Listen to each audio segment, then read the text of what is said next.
journey back through the scriptures with Professor John Walton of Wheaton College, author of nearly 40 books who has spoken around the world presenting his Lost World propositions. Professor Walton offers a thought-provoking re-examination of the biblical text based on years of research. Author Dinah of Foundations in Torah has spent nearly 40 years connecting Jesus back to her Jewish heritage and the Hebrew scriptures. Both speakers will discuss the fact that our Bible was not written to us, but to an ancient audience, and how an ancient people would have understood their world. Nevertheless, the scriptures were proposed for every generation. Attend the Lost World Conference, September 7th and 8th in Puyallup. Seating is very limited for this special 2-day event. If you are curious about the ancient world that God used to inspire the Bible, you won't want to miss the Lost World Conference. Visit jeffsmorton.com for locations, times, and details. Register on the website or call 253-448-4777. Visit jeffsmorton.com.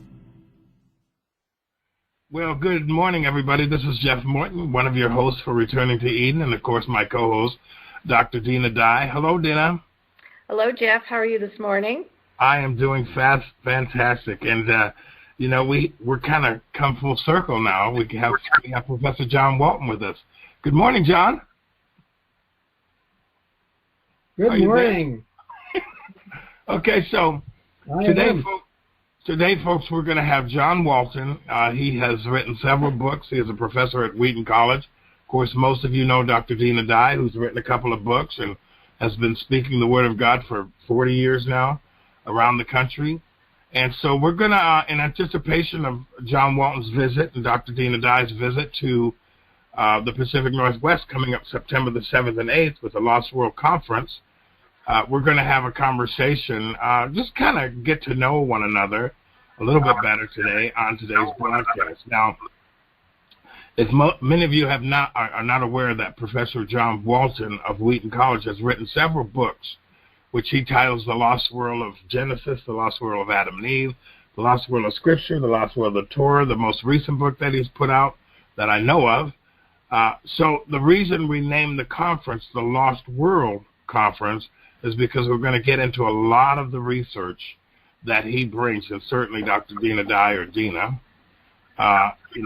She's working on studying the temple and why the temple was important. And so we're going to bring all of that to you September the 7th and the 8th here in Puyallup, Washington. So with that, I'm going to just welcome Dinah. Dinah, good morning, my friend. Good morning, Jeff. It's great to be here, and I'm very excited about the conference, especially having Dr. John Walton with us. For me, it's an honor. John, you're an inspiration.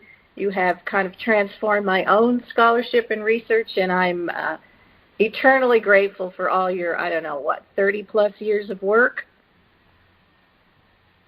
Something like that? Boy, over 40 now. Okay. Yes, thank you. Thank you. So, and of course, for me, I would like to talk more with you about some of the things, and just also about your personal life, because I think people like to hear those little cool details about someone before they get to meet them. And I'm gonna let Jeff. You can start the questioning, if you will. But we're very excited to have you here. I'm excited to be here, and that conference will be coming up here. Just about a month now? Just about a month. And Dinah, I should mention too, you're not going to get away with not talking a little bit about yourself as well. Because, but our audience knows me pretty well. And but we have a lot of new people that have joined us on the Returning to Eden. So, John Walton, how did you? I've read enough of your information to know a little bit about your background, but you were raised in a Christian home. And then all of a sudden, you ended up as a professor. Can you kind of walk us through your life, give us a brief synopsis of how you ended up where you are today? Sure, be happy to. So I was raised, as you said, in a Christian home. And it was not just a Christian home. It was a home that was filled with the Bible. My home and my church, we talked about the Bible a lot. We learned the Bible. I learned more about Old Testament in grade school than most people ever learn in their lives, just because of the way that I was raised. So I developed a love for the Old Testament, and was interested in it from my earliest memories. But when it got time to go to college, I started thinking about what I wanted to do, and of course I loved Old Testament, but I couldn't think of any career path with Old Testament. So I went to college majoring in accounting and economics because that's what the vocational test said I should do. And being a compliant child, I did that. But then as time went on, I figured actually that did accounting too, John. I did accounting as well, and I was like, wow, this isn't doing me any good. Well, if you want to know, I did the same thing. I went to college for accounting. I hated it. That's funny. I hated it too. But go ahead, John. So anyway, I got to my junior year and I said, wait a minute, do I really want to be an accountant? The world needs lots of good accountants, but that may not be the route for me. So I did my kind of inventory, passions, gifts, you know the deal, and said, well, I really love Old Testament. I just wish there was something I could do with that as a career, because there's nothing in the world you can do with Old Testament, well, unless you're going to teach it or something. And it just struck me that I never thought of that. There are people who teach Old Testament. Oh, that'd be so cool. So that's changed immediately, started taking Hebrew and Greek, and went on my academic path. Now, when the light went on for you in terms of, the verbiage and looking at the Bible through the authority of the writer, when did that really kind of grab a hold of you? Well, again, I was raised that way to some extent. I've shaped how I talk about it, and that's come gradually. But I was raised with that view of the Bible, and so to figure out exactly what terminology to use and how to frame a hermeneutic around it, a methodology that would help me respect that, that's just taken time to shape. But it's not like my view ever changed at all. It's just a matter of development, of putting all the pieces together and communicating it as well as I can. Well, it's a rare view. Is that how your parents thought? Is that how, did they communicate that view to you?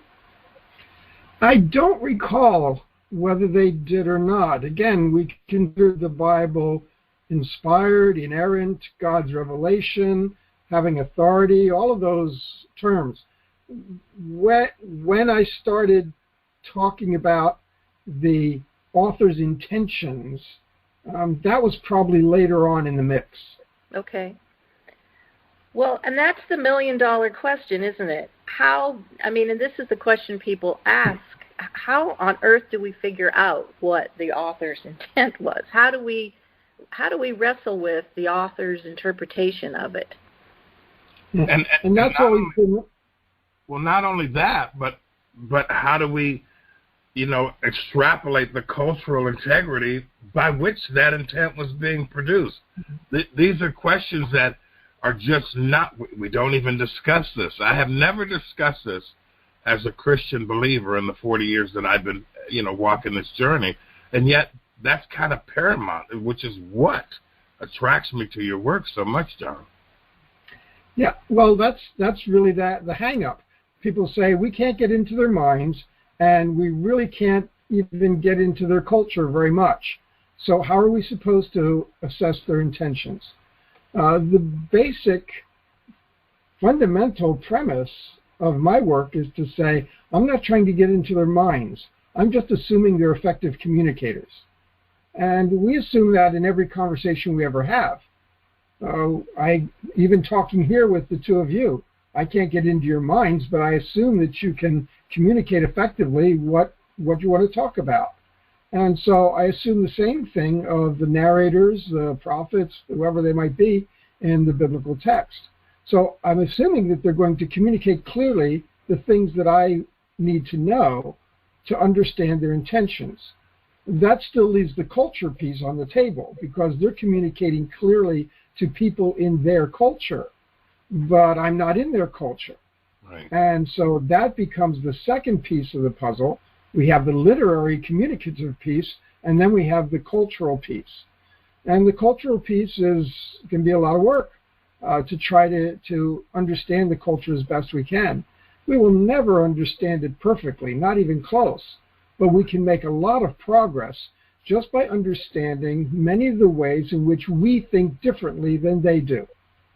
Because as we start to understand that, we can start pulling off the table the things that are just the product of our own thinking. And once we remove those, then we have a better chance of trying to figure out how they're thinking. And I think that's just been the biggest battle, is instructing people not to insert their own modern mind into the text. Right. We can go round and round. The cultural aspect of it has been a huge challenge to me, and to try to communicate that to the folks. So in our tribe, in the world that Jeff and I work in, there's a tendency to rely on the authority of the rabbis. But, modern rabbis into the Middle Ages, going back into the Middle Ages, they didn't even look back at the cultural context. So we don't really see this anywhere. And so, Jeff and I have been intent on trying to get people back there looking at, the historical context and everything else. It's really been a challenge. I'm sure you must run into that. Mm-hmm. Well, as you know, I went to a Jewish school, and so I was trained by rabbis. And they'd be one of the first ones to tell you that the rabbis don't have authority. The rabbis have respect, but not authority, because the whole premise of the rabbinic conversations has to do with presenting a wide variety of positions and opinions. And they never come down to say, and this one's right and those are wrong. It's that variety, diversity of interpretive opinions, in which case they want you to respect them, but not the authority that says this is the right way. And I think a lot of people in our,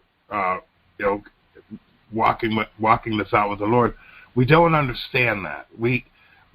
Because I've read a lot of rabbinic material, and I'm like, some of this stuff is like gobbledygook. On the other hand, it's worth reading and investigating and learning what they know and having the conversation. And I think a lot of times we close our minds off to what they offer, whether it be, I've read, the 11th century rabbis, and, I've read enough material to where I see most of them around that time frame, Dean, and I'm sure you will agree with that. We're trying to distance the entire community away from Jesus. And so that is where the disconnect happens with a lot of people. And yet, I always ask pastors, if they didn't believe it, why do you read the material they wrote every Sunday? And just a quandary comes up. In other words, we have to return the scriptures back to Israel, in my mind, in order to walk forward. And like you say, John, even 200 years ago, we had different culture in this nation. So when you present that information to the average biblical person, you've got a variety of cultures spanning the length of the Bible that you kind of have to get connected to. It's almost impossible, but you have to go back there in order to even have a starting point with trying to understand the authority. And a lot of people don't. We superimpose our understanding on the entire work. It doesn't work. That's what I love about your work, both of you guys.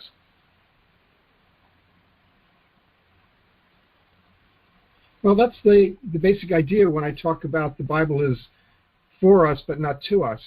Right. Most people today really are only interested in how the Bible is for them, how it helps me out today. And I get that, but what I keep saying is we have to do the hard work to figure out first what it meant to them, the people who it was written to, because that's our pathway to finding out what the Bible has to say for us. But lots of people just want to get the immediate payoff. Right. Or so the John, prophetic payoff. Yeah. Go ahead, Dina. John, you consider yourself to be a text analyst. So could you just explain that to our audience? Well, again, it's the basic idea that I want to do everything that I need to do to analyze what, especially the biblical text, but also the ancient Near Eastern texts, what they are actually saying. Literarily, linguistically, contextually, I want to understand that literature. So in that sense, I'm a text analyst. I deal with words and the meanings of words. I deal with the way that those words are built into sentences and discourses. I deal with the way that a book is put together to try to understand the ways that every part of the biblical book contributes to the overall purpose of the author. That's all a matter of text analysis. And to that extent, those are the preliminary tasks that precede doing things like theology or application. Absolutely. You know, a theologian is going to develop the theology. A pastor is going to present the applications. And those are important jobs, but they're not what I'm best at.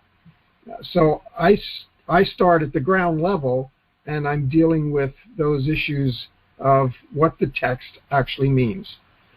I bring the ancient Near Eastern texts into that, not because they are of the same quality as the biblical text, but because I also want to understand what they have to say in case any of it is usable for my analysis of the biblical text. And many times it is.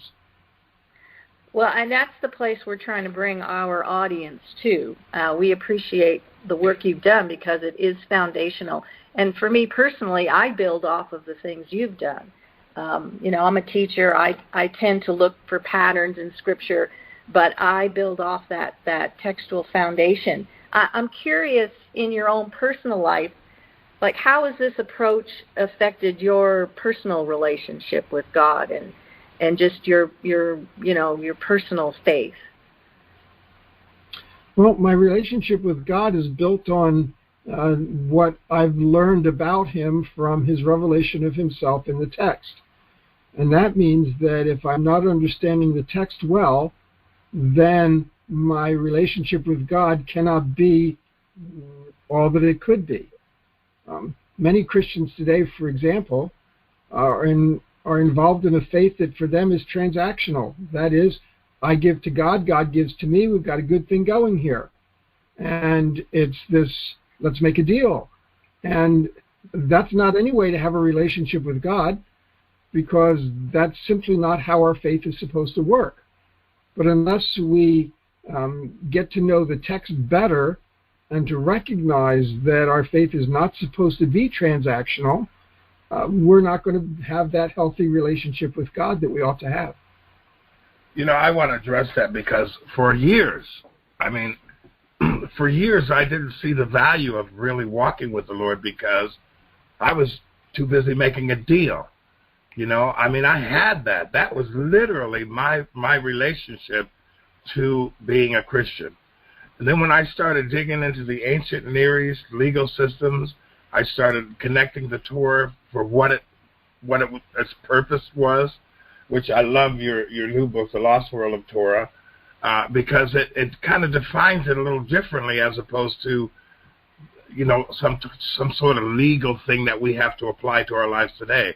And I would encourage people to get the book, The Lost World of Torah. But for me, it wasn't until I remember crying out to the Lord one day in my living room, and I said, you got to show me who you really are. And I believe that was the catalyst that began to change my relationship, because I started studying as opposed to waiting for somebody to teach me. And that's where I started running into people like you, Dinah, and you, John, and so many other academics. And I realized the academic world rarely filters down into the pews. And so I'm thinking, man, you really have to study this information out in order to define the kind of relationship you're going to have with the Father. And there's so many brilliant people out there that have done that. So I'm just grabbing what you guys have done. But Dinah, I want to ask you a question. When did this all happen for you? I mean, tell the audience your story. You were in Jerusalem. I mean, you're 25 Jewish. words or less. You're Jewish. What happened? Well, you know, I was the ever-wandering Jew searching for truth. You know, I'm the product of the hippie world, you know, turn on, drop out, all that sort of thing. So I was always fascinated by the truth. And, you know, I got into the New Age movement for a lot of years. in search.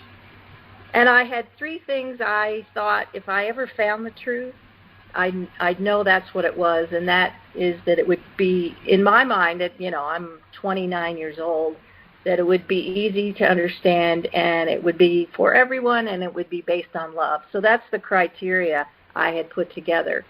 And I'm not going to go into the whole story, but I traveled around the world for about 5 years, living out of a 14-pound backpack in search in my 20s, and ended up in Israel, 1974, just after the war, the Yom Kippur War.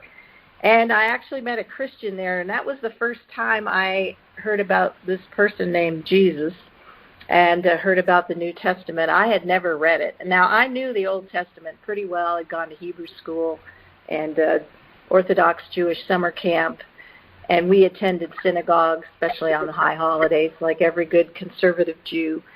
But that, you know, that person that I met who kind of instructed me about, there was this man named Jesus who was Jewish, lived in Israel, you know, planted seeds.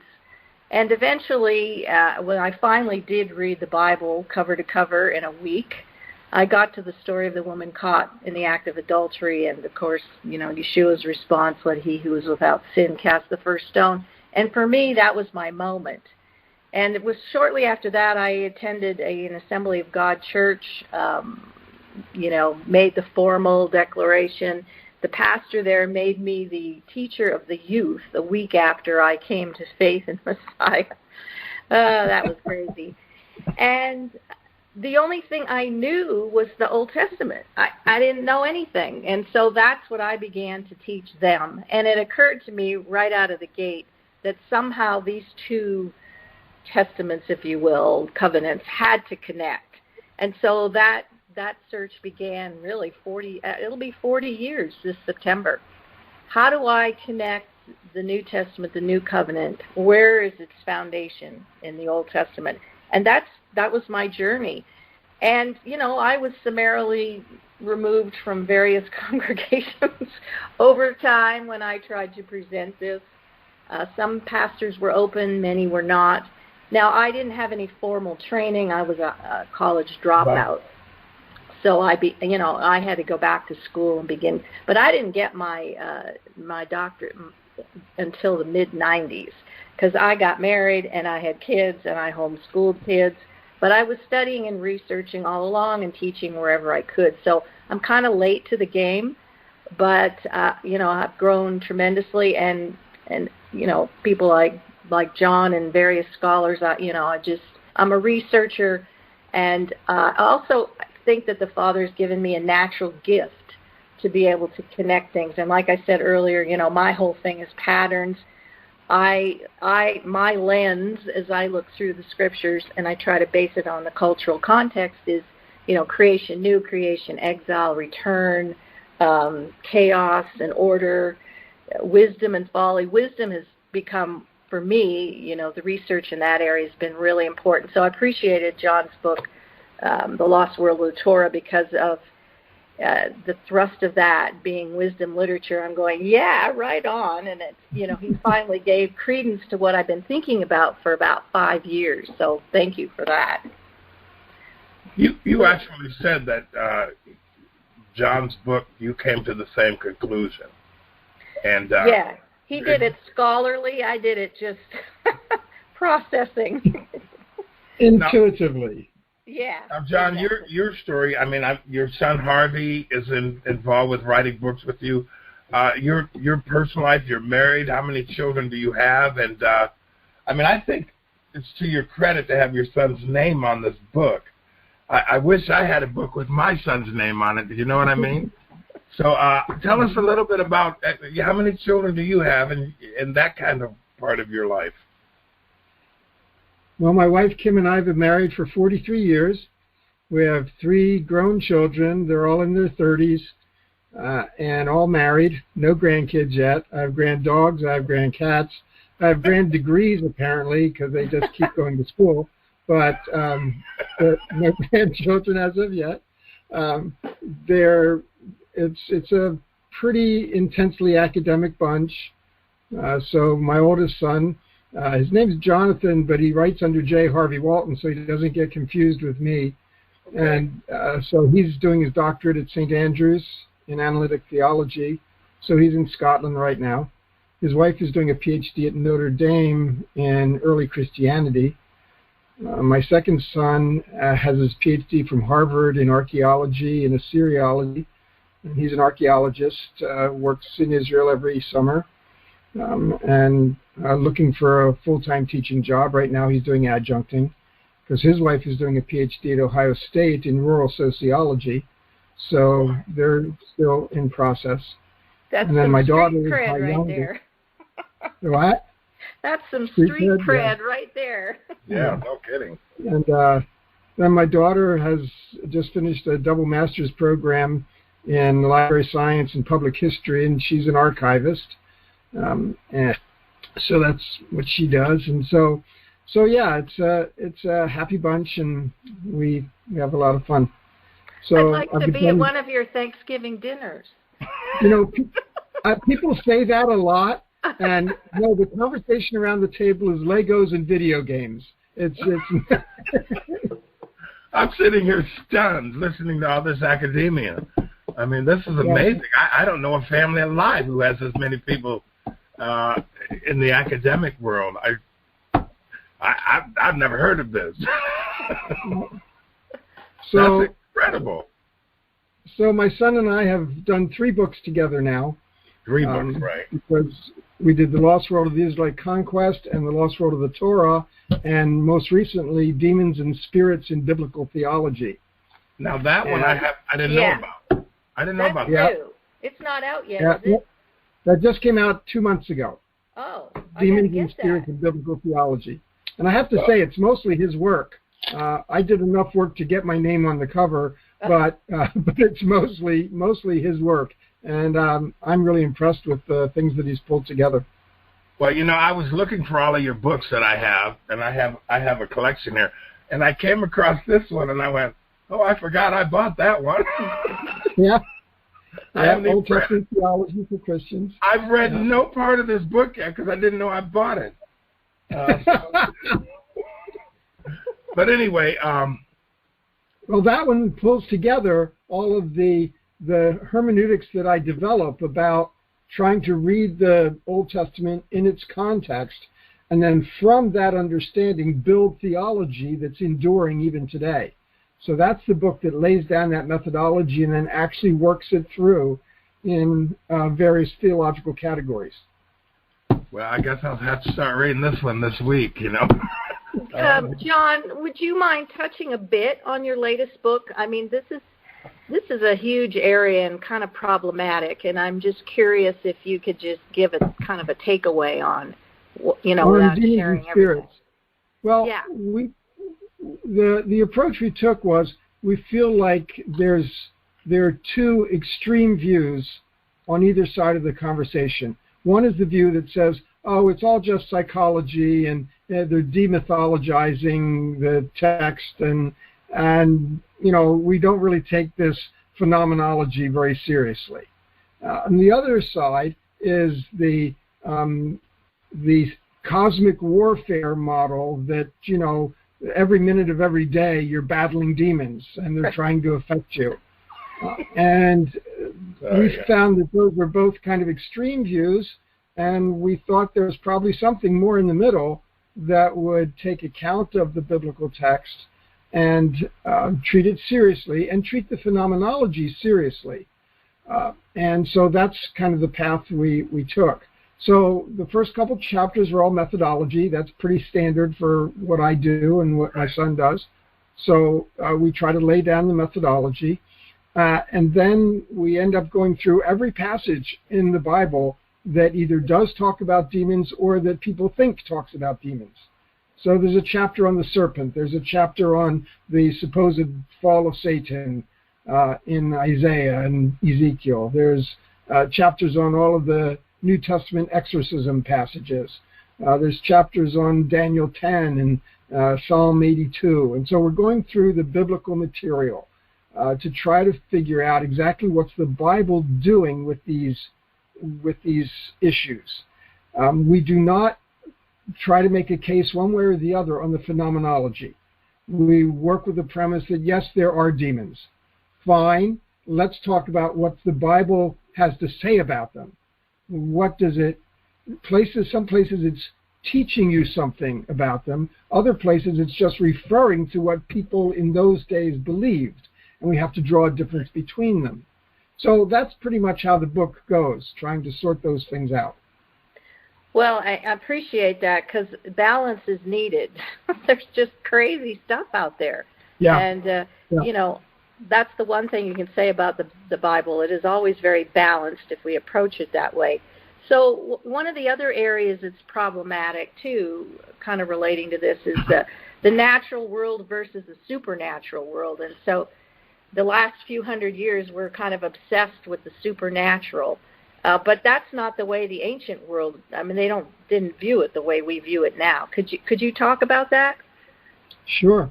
Again, we quickly divide our experiences in terms of natural and supernatural. And so we talk about miracles, which means that it's supernatural, not natural. And we talk about intervention, which means that God in his supernaturality, I made that up, steps into the natural world to do something supernatural. So lots of our terminology is all framed around this great divide between natural and supernatural. Yet at the same time, we got this theology that we call providence, which talks about God's involvement in the world at all levels. And what I've done with this is gone into the ancient world, and there discovered that they really don't have the categories, natural and supernatural. Right. They are so convinced that God is involved in everything in undeterminable levels that there's nothing called natural. And if there's nothing called natural, then supernatural becomes a meaningless term. Right. They have things like regular, ordinary, commonplace, things like that, but that's not defined as natural, meaning God is not in it. And without a category natural, again, supernatural makes no sense whatsoever.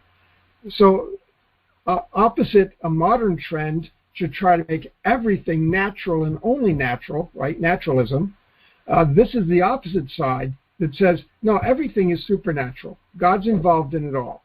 At various levels, in various ways, we don't know how. And the Bible says, you knit me together in my mother's womb. We can't parse out, okay, what are the exact parts that God did? What was his involvement? Was he tweaking each step in the DNA to figure out which mutations are going, no, it'd be silly for us to try to figure that out. But yet we affirm at the same time that God is the one who is at work in that process. So divine agency is affirmed in every process, even the things that we call natural laws and natural science. Yeah. Well, in the ancient world, though, because there was such everything had to do with the gods. Mankind was basically a servant to the gods or the godhead of that particular community. So everything that happened, the weather, the earthquakes, whatever it was, that was in response to something that a god did. So it wouldn't have been a supernatural event. It would have been an act of one of the gods, and that's the way that world would have related to all of it. That's right. Kind of what you're saying. Right. The gods were engaged all the way throughout. Right. So their world was basically divided, if you will, between common space and sacred space. It seemed to me everything fits somewhere there. And I noticed in the Bible, maybe, John, you could help me with this. I found the word halil, which was often the word that's translated as profane, but it really, that to our modern mind means it's corrupt. But to the ancient world, it simply meant that it was common, correct? That's going the right direction, yes. Again, because we tend to divide the world not only between natural and supernatural, we also tend to divide the world into moral categories, good and evil. And that means that we want to take all of those terms and plug them into one or the other. Khalil would be in the category that we would say, oh, well, it's not good because it needs to be fixed, but so it must be evil. But no, that assumes that you've got moral categories. And in the ancient world, they didn't divide the world by moral categories. And so they tended to think in terms of order and non-order and disorder. I talked about those three categories in a number of my books, and those are not moral categories. But that's how they thought about categorizing things. So something that's halal largely would fit into the category of non-order that needs to be brought back into order.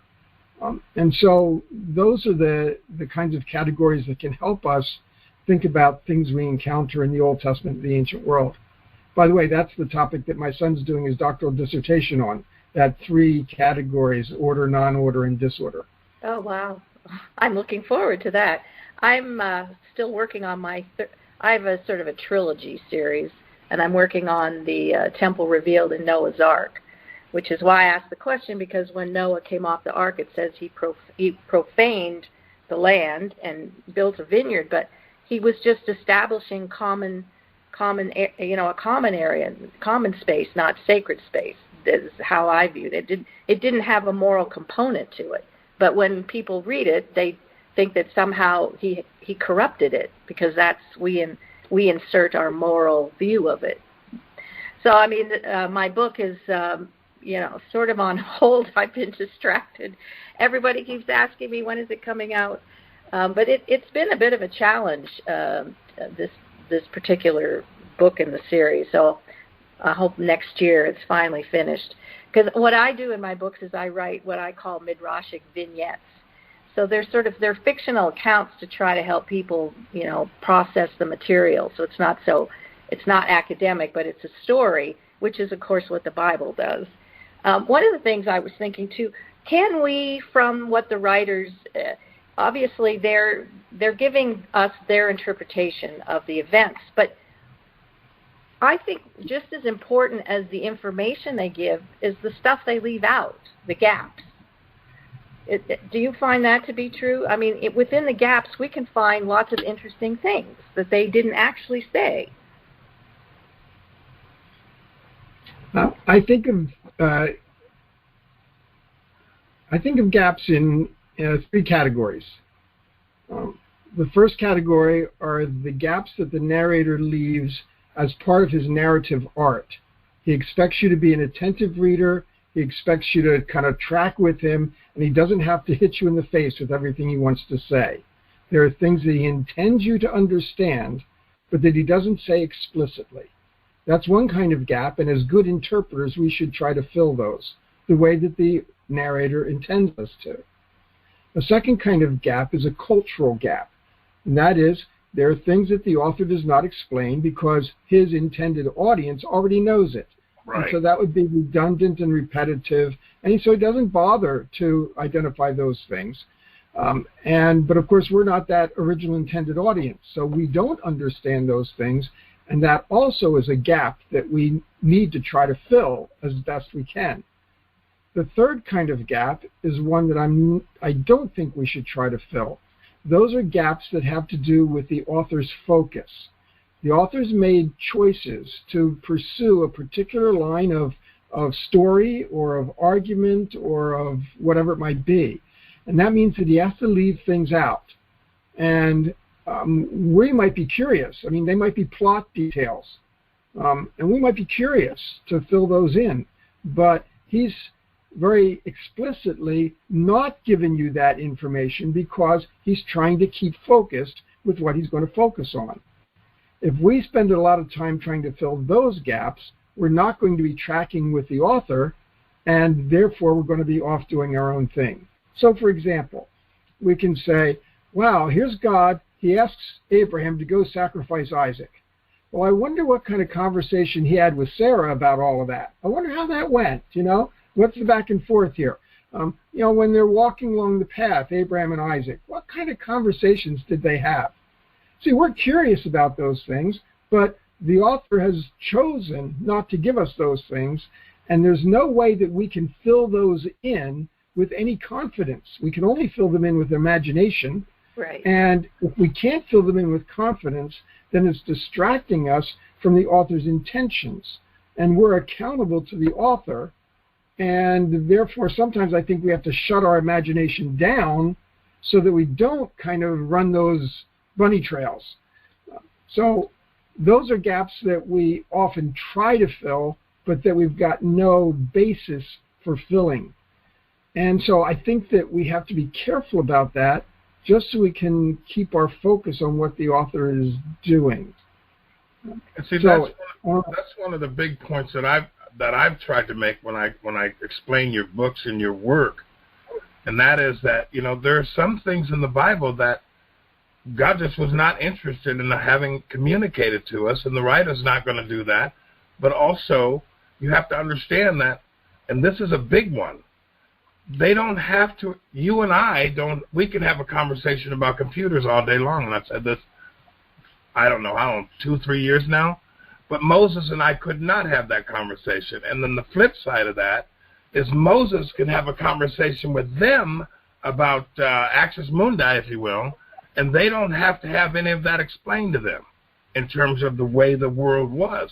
I often tell people that if I handed Moses a picture of the earth taken from the Hubble, he wouldn't know what it was. He would think it was pretty, but he wouldn't know what it was, and it wouldn't apply to his understanding of the world.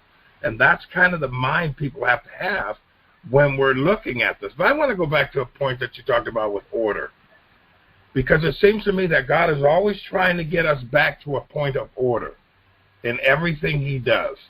The Noah's ship, or if you will, landing on the mountain, Adam and Eve not dying, Jesus, everything has to do with getting us out of chaos and back to order. Dinah, you spend a lot of time speaking about that, but John, you mentioned 3 different categories in that realm, and I kind of want to hear those again, because you often write, what is the purpose? It's a world, they didn't see things based on the way we see things.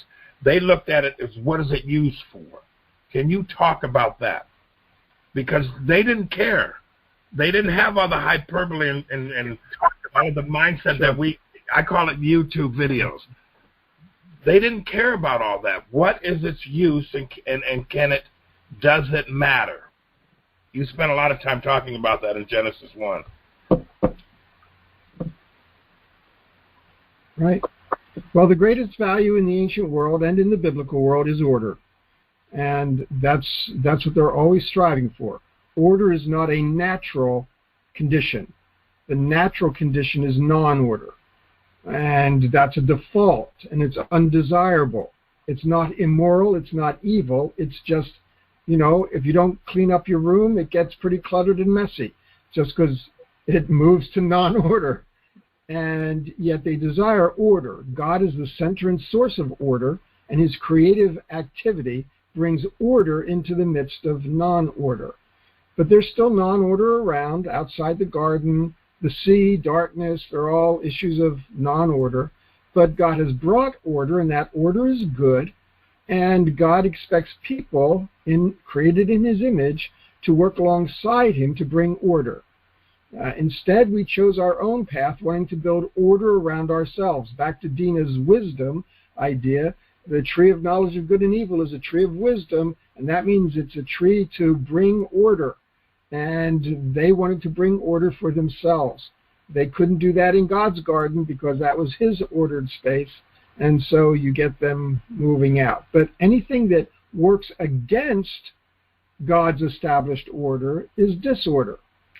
And so non-order is sort of a default position. Disorder is working against the order that's there. And so those are the 3 main categories: order, non-order, and disorder. And order has to be sustained. It can't just be left alone and stay ordered. It has to be sustained, and that's God's continuing work in creation and in the world and in history, sustaining order. But people are inclined to disorder. That is, they work against God's order because they're trying to build order around themselves. And so that's the inherent problem. And of course, by the time you get to new creation, all is ordered. The temple is the center of ordered space. Sacred space is sacred because God's there. If God's there, it's the center of order. And so the temple is the center of ordered space. And therefore, everything that comes in contact with the temple has to be characterized by order. That's why you have the purity laws and all of those kinds of issues. Why you have limited access. Certain status, certain times are required for that ordered world, because order is not just space, order is also time and status. And so in those cases, God is the author and center of order. Wisdom is how we find order. And that's why the fear of God is the beginning of wisdom, because if you don't start with the fear of God, your wisdom is going to go towards your own order instead of God's order. And Sabbath is all about a day where you set aside your own ordering processes for your own life and think about God's ordering of the cosmos and of your life and of society and of your world. And so Sabbath is that kind of focus on order. I love that. That was great. Well, you just encapsulated the whole thing. No way I couldn't have said that better. I think if people really understood that, that to me is groundbreaking, and it's just not an area people have much understanding. And they don't recognize the need to get that sort of order in their life through wisdom. Dennis Prager was talking about, I was at a conference with him recently, and obviously the fear of the Lord is the beginning of wisdom, and now we have people running our government, et cetera, that have absolutely no wisdom or common sense, and everything is just sort of it collapses in chaos. Out of order, yeah. And part of what I do as well, I have a ministry called On Fire Prayer, and I have I think it's about 4,000 people, and I send out prayer needs weekly, just praying for our nation to restore order. To me, this is just huge, because I think this is just where we are. We're just in complete collapse here from a lack of wisdom. I really do. Well, we talk about law and order in our world today. And we look at Torah and we think that it's law, but it's order. Right. Which is what your book. Right. That's what I loved about the book. It's about establishing order, and you kind of we have to get rid of a lot of the emotional stuff that our culture imposes on us, and people tend to look at everything through an emotional lens, which I think is the beginning of failure in terms of maintaining the order of what God has presented to mankind. I mean, somebody said yesterday at our service, if we don't recognize the order of things, then we're always trying to figure out how to live in disorder. And, I mean, the Bible gives us a perfect road to order in our lives if we just stop looking at everything through an emotional lens and realize that God has a plan and a purpose that restores us to what he's doing. To me, this is kind of like, it's not, John, for me, a religious thing anymore. It's more of it's like living in the United States of America. We've got all these different religious systems in the United States of America. But we also have the laws. And it doesn't matter what your religious belief is. Go out and run a child over in a crosswalk, and you'll find out exactly how order is brought against you in terms of your disorder. In other words, we have a statute to follow when we align ourselves to God. And when we don't do that, the end result is always going to be disorder. You're going to pay the price for being out of order. It's that simple. I don't understand the emotional attachment with regard to understanding our role once we've committed to walking with Christ. I don't get the lunacy. I don't get it, other than to say that in the ancient world, Dinah, you've written about this a lot. The ancient world fell apart often because mankind went its own way and did its own thing and created chaos. What's no different today? We're still part of the story. The story's still being unfolded. We're in the story. But we're so out of order today, Dinah. John, how do you feel about the world today? How do you look at it? Well, again, it's a world in which we've not only gone the path of wanting to make order for ourselves, we've also told ourselves that that's the best thing to do. And whether it's a nation making order for itself at the expense of others, whether it's people making order for themselves at the expense of others, whether they're politicians or crime lords, whether it's even people in the church who want to make things ordered for themselves instead of thinking about the larger issue of God's order, we've given great value to order for ourselves. And it even shows up in terms, now I'm going to step on some toes, I'm sure, we talk about the importance of human flourishing. It's a trendy word today. And just by itself, it sounds wonderful. Human flourishing, of course. But again, at the expense of what and whom? Is our flourishing something that's more an attempt to build order for ourselves, or is it an attempt for us to step into God's order? That's the question I would ask. I suppose flourishing could be thought of in terms of God's order, but I don't think that's usually what people have in mind. So I think the world is really struggling with this idea, but that's the nature of things from the very beginning, from the Garden of Eden. That's the decision that people made to make themselves the center of order. And we see the results of that every day. Dinah, we're coming up on about 5 minutes before the end of the broadcast. Yeah. Once again, before I forget, John, I'm just grateful that you decided to come on out here to the Pacific Northwest and plant a few seeds, if you will, based on your work. I think this about reading your work and listening to you now for several years. It just makes sense. It makes sense. To me, it makes sense. Your work makes sense. It's not all this, supernatural stuff. It's like I can actually feel Moses through your work in the writings in Genesis 1. I can get into his head a little bit more, as opposed to the just the way we've kind of turned everything into a theological discussion, as opposed to this is what he was talking about. He wasn't talking about some great big giant thing. He's just making a simple statement. I get it, Dinah. How many times have we said, I said, Dinah, this makes sense. It makes sense. John's work makes sense. And the thing I always say, I mean, people just want the Bible to make sense. And let's be real, from our approach, there's an awful lot in there that doesn't make any sense.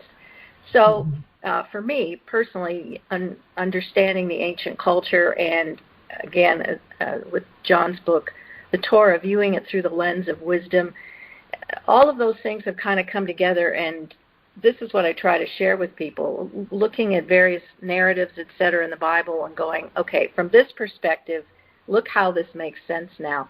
I think there's so much around us that is just chaos that makes no sense, that seeing the Bible in these terms has just been groundbreaking. But it's difficult because people don't want to hear this. I mean, people are pretty well cemented in their boxes, and maybe just we close out with this, John. I can only imagine you travel all around the world. I'm sure there are many that don't agree with you. Just what has been the predominant response to your material, to your approach, to what you're trying to show people that the Bible's actually saying? Well, there's certainly certain groups of people that don't like me at all. That includes, of course, young earth creationists. It includes people who think that the Bible is all we need and that to bring the ancient Near East in is imposing something foreign. So there are people who just have a different hermeneutic and want to come at the text differently. And there are a few fairly prominent voices out there who are consistently detractors from what I say. Right. On the other hand, I get emails almost every day from people who have a deep appreciation for what I do. I don't follow the blogs to find out all the negative things people are saying about me. That happens. That's good. Why would you? Somebody said the other day, Walton stuff hasn't gotten any traction. I'm saying, how many people did you interview for that? What's the scientific nature of your poll? What do you mean there's no traction? It seems to me that there's a lot of traction in the fact that I'm out 20 times a year going to Christian schools and seminaries, traveling all around the world, and people who want to hear this. That seems to me that it could be called traction. But at any rate, so there's a mixed bag, of course. You can't talk about things that are controversial like this without making enemies. I don't consider them enemies, but they apparently consider me one. But that's going to happen. You're just going to get some people riled up. My hope is that that's far outweighed by people who are really helped by all of what I have to say. And, that's what I do it for. Amen, and we so appreciate it. We're very excited about you coming to Washington, and you as well, personally, Dina. I can't wait. You're coming too, Dina. Dina's in New Mexico, John. So but honestly, coming. If I wasn't even speaking, I wouldn't care, because to me this is a grand opportunity. So I'm delighted to have both of you, because I respect both of your work. And for me, John, to go back to what you said a moment ago, I am a black conservative who believes in the ancient world, who loves your work, and who is 100% for studying the Bible. So I get hit from just about every corner of the country with people who don't like me for one reason or another.